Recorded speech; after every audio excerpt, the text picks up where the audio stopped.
December 1944, the Ardennes Forest. American lines bleeding soldiers hourly to invisible German snipers. Command believed they faced 15, maybe 20 enemy marksmen. They were wrong. Intelligence would later confirm 43 Nazi sharpshooters operated in that sector alone.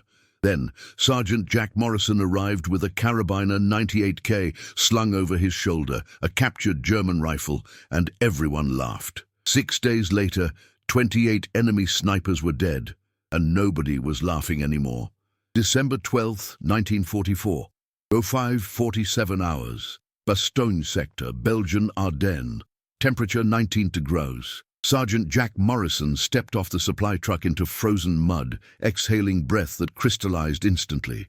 Around him, exhausted GIs from the 101st Airborne crouched in foxholes, dug into earth hard as concrete, their eyes hollow from sleepless nights. The smell of cordite and pine sap hung in the air. Somewhere in the fog-shrouded tree line, German snipers waited. Morrison was 32 years old, from a deer-hunting family in rural Montana, where he'd learned marksmanship tracking elk through mountain forests. Before Pearl Harbor, he'd worked as a machinist in a Butte copper mine.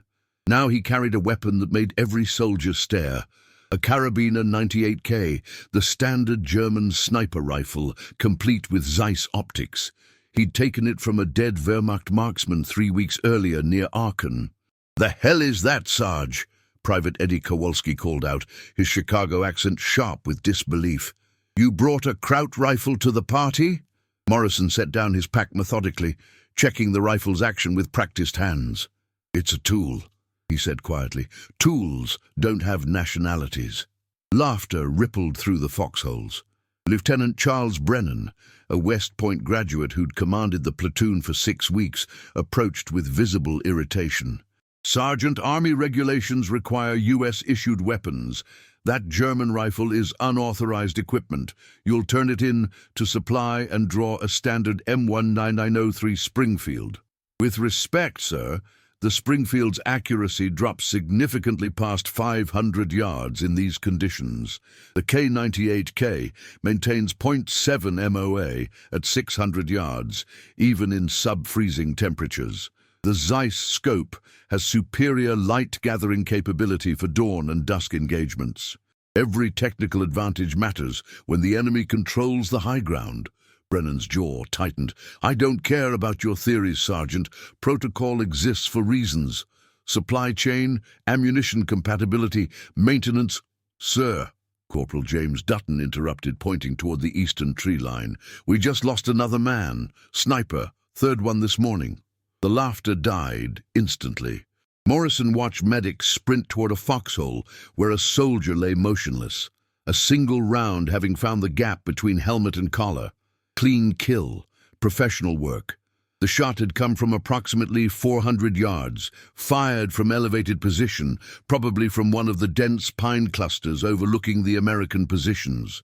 Since December 8th, 47 American soldiers had died in this sector from sniper fire.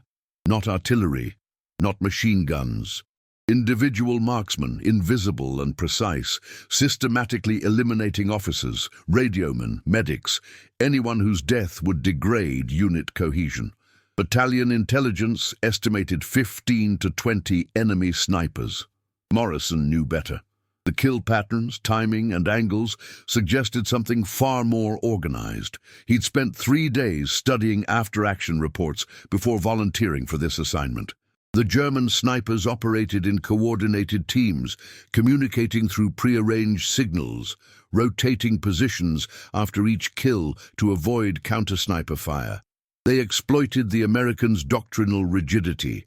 U.S. Army sniper training emphasized static positions and patience, but these Germans used mobile tactics, striking fast and relocating before retaliation was possible. "Lieutenant," Morrison said, his voice cutting through the rising panic, "give me 48 hours. If the German rifle doesn't produce results, I'll turn it in personally."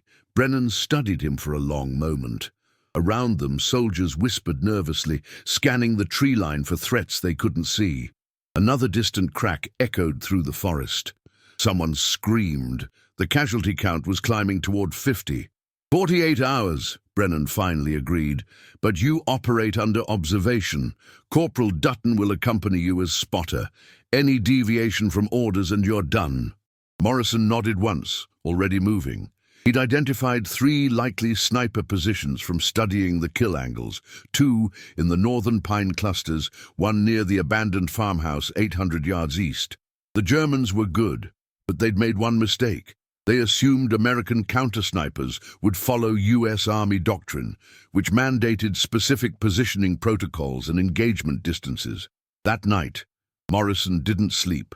He cleaned the K-98K with painstaking thoroughness, calibrated the scope using an improvised system of calculated distances and candlelight, and reviewed every piece of intelligence. Dutton watched silently, a farm kid from Iowa, who'd proven himself reliable under fire. "They're going to crucify you if this doesn't work," Dutton said finally. "It'll work." Morrison chambered around, feeling the rifle's smooth bolt action. The Germans built this weapon for exactly this kind of war. Cold weather, long distances, precision over volume. They engineered it perfectly, then trained their snipers to exploit every advantage. "We're going to beat them with their own methodology." Dawn approached. December 13th, 0612 hours. Morrison and Dutton moved into position 300 yards northwest of the American lines, occupying a collapsed root system beneath a massive oak tree.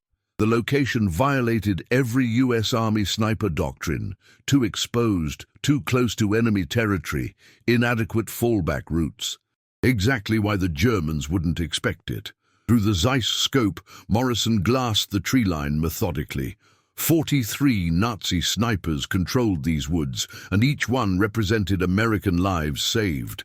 The hunt was beginning, and the mocking laughter from yesterday felt like a distant memory, already irrelevant to the brutal mathematics of survival that would define the next 6 days.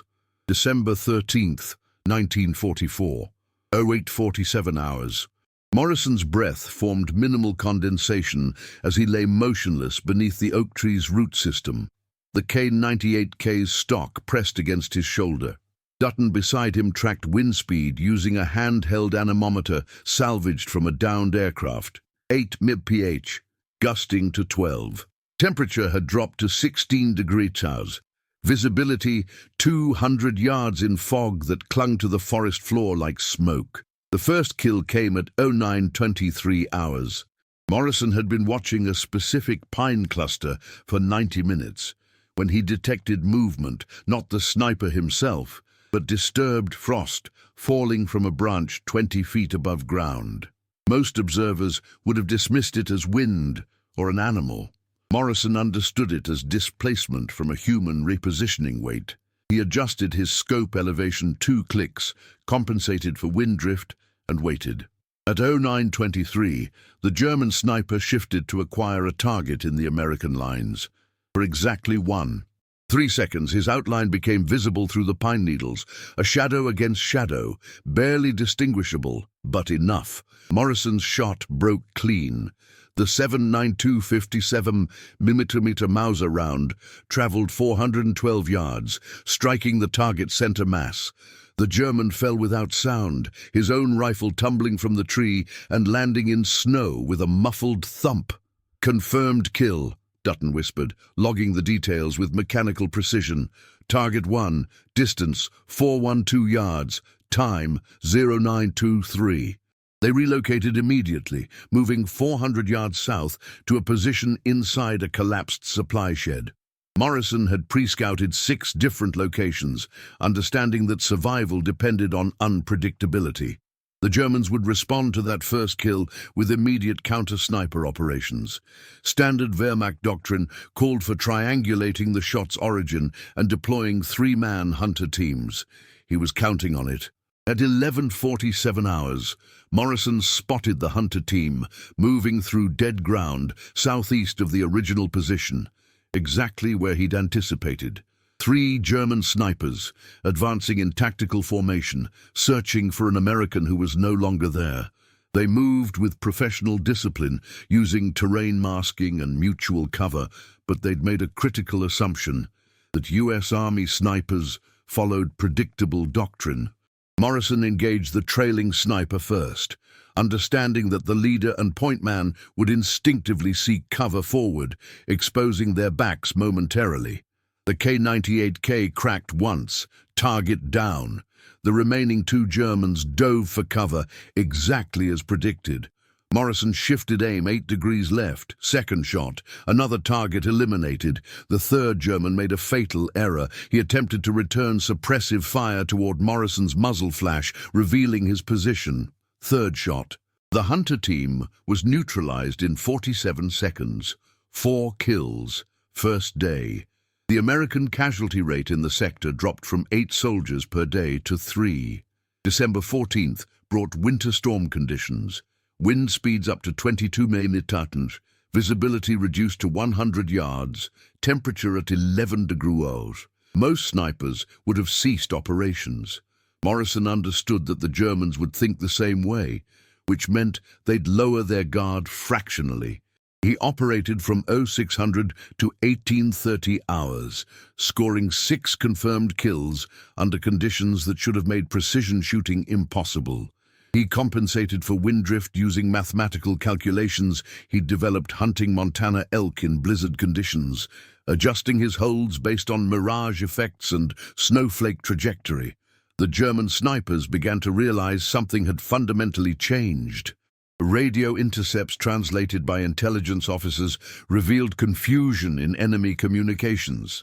Unidentified American counter-sniper operating with non-standard methodology. Casualty rate unsustainable. Recommend immediate tactical reassessment. But Wehrmacht sniper doctrine was rigid, built on hierarchical command structures and established protocols. Adaptation required authorization from higher command, approvals that took days to filter through bureaucratic channels. Morrison didn't need permission to improvise. He was a Montana machinist who understood that tools solved problems, and the K-98K was the perfect tool for this specific problem. By December 15th, he'd eliminated 14 enemy snipers. The Germans attempted night operations, believing darkness would provide protection. Morrison countered by studying muzzle flash patterns and acoustic signatures, triangulating positions from sound alone. He killed 3 Germans in complete darkness, using nothing but timing and calculated probability, firing at where the enemy would be 2 seconds after their muzzle flash, accounting for their instinctive repositioning patterns. The psychological impact escalated faster than the body count. German snipers, accustomed to operating as apex predators, now hunted something that seemed to anticipate their movements, appear in impossible locations, and vanish before retaliation was feasible. Morale reports indicated declining effectiveness. Hesitation before engaging, reduced kill rates, increased mistakes driven by fear. American casualties in the sector plummeted. December 12th, 8 deaths. December 15th, 0 deaths. Officers who'd mocked Morrison's captured rifle now studied his methodology, though few understood the underlying mathematics. He wasn't simply shooting Germans. He was systematically dismantling their operational psychology, turning their own doctrine into a liability. Lieutenant Brennan approached Morrison's position on the evening of December 15th, his previous skepticism replaced by grudging respect. "Sergeant, how many more are out there?"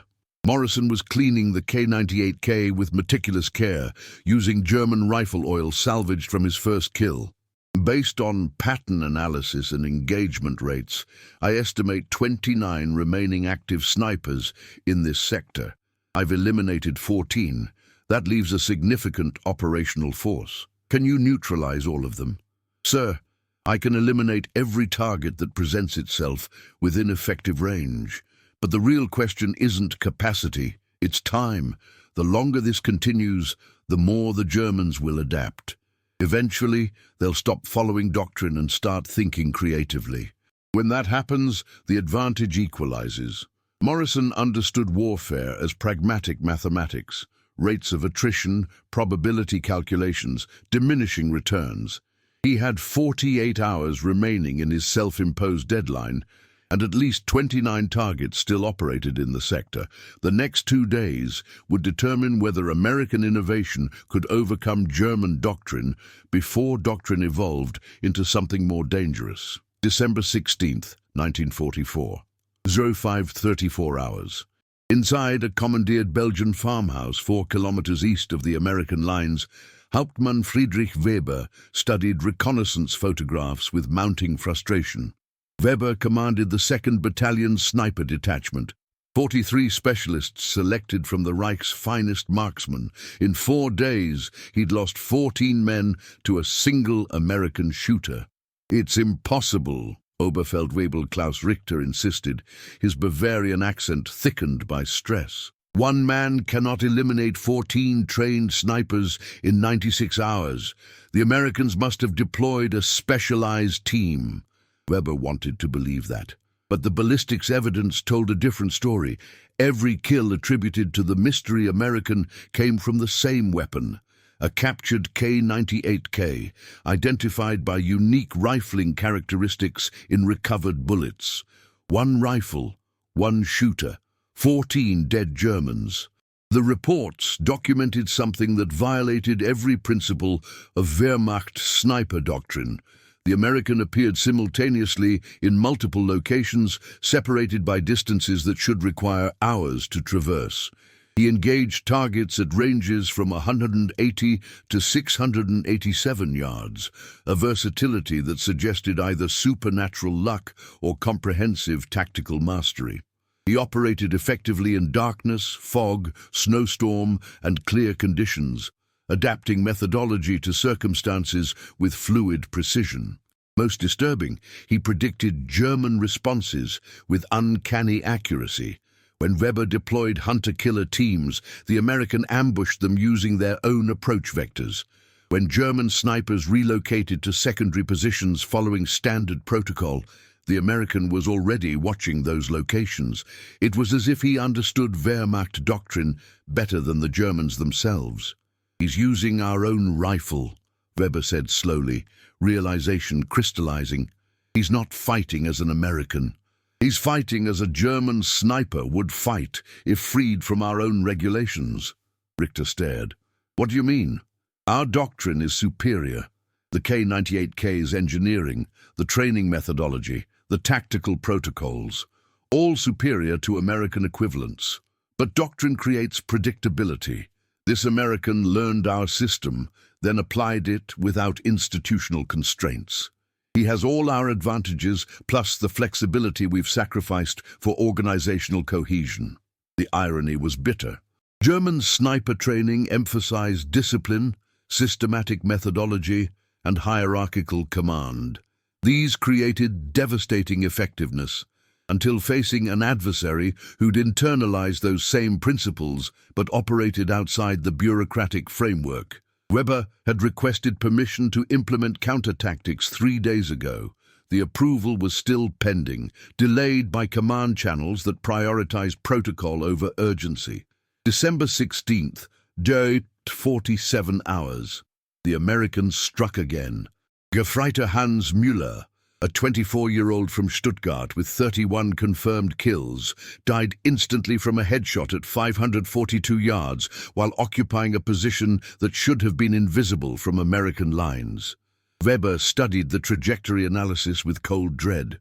The American had fired from ground level through a gap in vegetation that provided exactly 0.3 meters of visual access to Müller's position, a shot that required not just accuracy, but geometric precision. 15 German snipers dead, 28 remaining. By 14:30 hours, 17 dead. By 19:23 hours, 20 kills.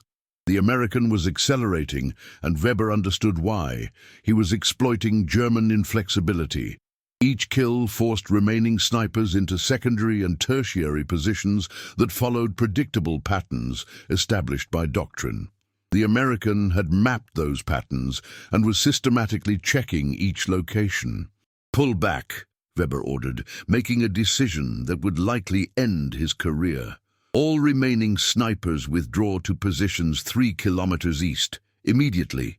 "But Hauptmann, We have orders to maintain pressure on American lines. Those orders assume we're fighting Americans who follow their own doctrine. This one doesn't. If we continue operating within established parameters, he'll kill every man in this battalion before higher command finishes processing my counter-tactic request. We withdraw now. The withdrawal began at 2100 hours. 23 German snipers disengaged from forward positions under cover of darkness, relocating to defensive positions beyond the Americans' demonstrated operational range. It was a tacit admission. The Wehrmacht's elite marksmen, armed with superior equipment and comprehensive training, had been outfought by a single American using a captured rifle. But Weber wasn't conceding defeat. He was adapting. The American had proven himself formidable within his current operational parameters. Weber would force him beyond those parameters into terrain and ranges where Montana hunting experience mattered less than systematic German training. If doctrine had become a liability, Weber would temporarily abandon doctrine. The American wanted to fight like a German. Weber would show him what Germans could do when fighting like Americans. Improvised, unpredictable, and willing to violate their own regulations for tactical advantage. December 17th, 0312 hours. Morrison studied the forest through his scope, recognizing the change immediately. The German snipers had withdrawn. The patterns he'd exploited for 5 days had vanished, replaced by empty positions and silence. Most observers would have interpreted this as victory. Morrison understood it as the moment when the advantage equalized. The Germans had stopped following doctrine. They were thinking creatively now, which meant the next engagement would be fundamentally different and far more dangerous. December 18th, 1944, 0600 hours. Morrison hadn't slept in 37 hours. The German withdrawal had created a tactical vacuum, and nature abhorred vacuums. He'd predicted this moment, when rigid doctrine collapsed and individual creativity replaced systematic methodology. The easy kills were finished. What remained required different mathematics. Lieutenant Brennan arrived with orders from battalion command. Pursue and maintain pressure on retreating enemy snipers. Standard doctrine. Morrison knew it was a trap. The Germans had withdrawn deliberately, creating kill zones designed to exploit American aggressiveness. They'd stopped playing defense. Now they were hunting him. Sir, recommend we hold current positions and... Sergeant, we don't pay you to make strategic decisions. You've done impressive work. Now finish the job.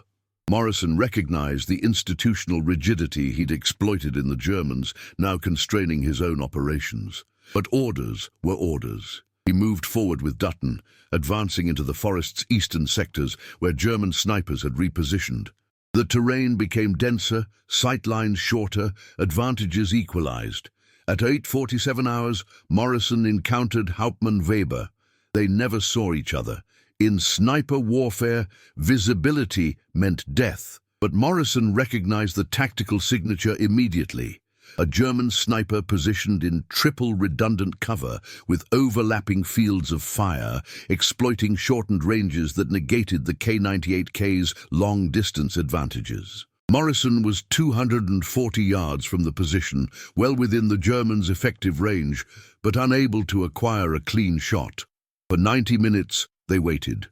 Two apex predators, each understanding the other's methodology, both recognizing that movement meant exposure. The duel became a test of patience and physiological endurance. Who could remain motionless longer in 14 degrees Celsius temperatures? Whose concentration would fracture first? At 10:19 hours, a German artillery barrage struck American forward positions, a diversionary tactic designed to force Morrison's attention elsewhere. He didn't take the bait. Weber hadn't either. The barrage ended. Silence returned. They continued waiting. Morrison's Montana upbringing had taught him something that formal military training often missed. Hunting wasn't about dominance. It was about respect for the quarry's capabilities and patience to wait beyond human endurance. He'd once tracked an elk for 16 hours through mountain wilderness, waiting for the single moment when all variables aligned. This was no different. At 1156 hours, wind conditions shifted fractionally. The change created a gap in the Germans' concealment, lasting approximately 2 seconds, a pine branch moving differently than surrounding vegetation. Morrison's shot was instinctive, calculated through muscle memory and geometric intuition rather than conscious thought. The 7.92mm round traveled 240 yards, threading through vegetation that would have deflected a shot angled even slightly differently and struck precisely. Weber fell. Morrison felt no triumph, only professional respect for an adversary who'd forced him to the absolute edge of his capabilities. Through his scope, he could see the German officer's body, his own rifle still held in firing position. Both men had been waiting for the same moment. Morrison had simply seen it 0.3 seconds faster. 21 kills, 22 remaining German snipers in the sector. Over the next 43 hours, Morrison eliminated 7 more. The Germans had adapted, but adaptation required time that Morrison didn't give them. He operated continuously, pushing his body beyond exhaustion, understanding that his window of effectiveness was closing. By December 19th, 1830 hours, he'd reached 28 confirmed kills in exactly 6 days. The German sniper presence in the sector had been functionally neutralized. Remaining enemy marksmen withdrew beyond operational range, no longer willing to risk engagement. American casualties from sniper fire dropped to 0. The Bastogne sector, previously hemorrhaging soldiers daily, stabilized. Morrison had accomplished what an entire battalion's worth of conventional snipers couldn't achieve, because he'd been willing to fight with enemy weapons, enemy tactics, and enemy ruthlessness while maintaining the American capacity for improvisation. January 12, 1945. The battle for the Ardennes had shifted dramatically. Morrison received formal commendation from Division Command, a brief ceremony where a general pinned a silver star on his uniform while photographers documented the moment. The citation mentioned extraordinary heroism in ground combat, but omitted operational details that remained classified. Decades later, military historians studying Wehrmacht records discovered Hauptmann Weber's final report, written hours before his death. American counter-sniper demonstrates comprehensive mastery of German methodology, combined with operational flexibility impossible within our doctrine. Recommend immediate revision of sniper training protocols to incorporate adaptability metrics. Current system produces excellence within parameters, but fails when adversary operates beyond those parameters. The report never reached German High Command. Weber died before it could be transmitted, but the analysis proved prophetic. Post-war studies revealed that rigid doctrine, regardless of inherent quality, created exploitable predictability. The American who'd mocked protocol and used an enemy rifle had demonstrated something fundamental about modern warfare. Tools mattered less than the creativity applied to their use. Morrison returned to Montana in 1946, working again in Butte's copper mines. He rarely discussed the war.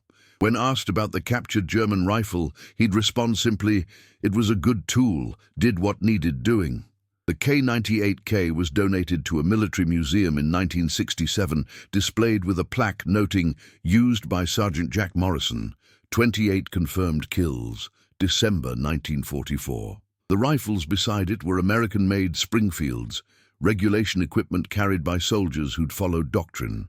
Morrison's captured carabiner sat apart, testament to the idea that sometimes victory required breaking rules, thinking unconventionally, and respecting the enemy enough to learn from their expertise.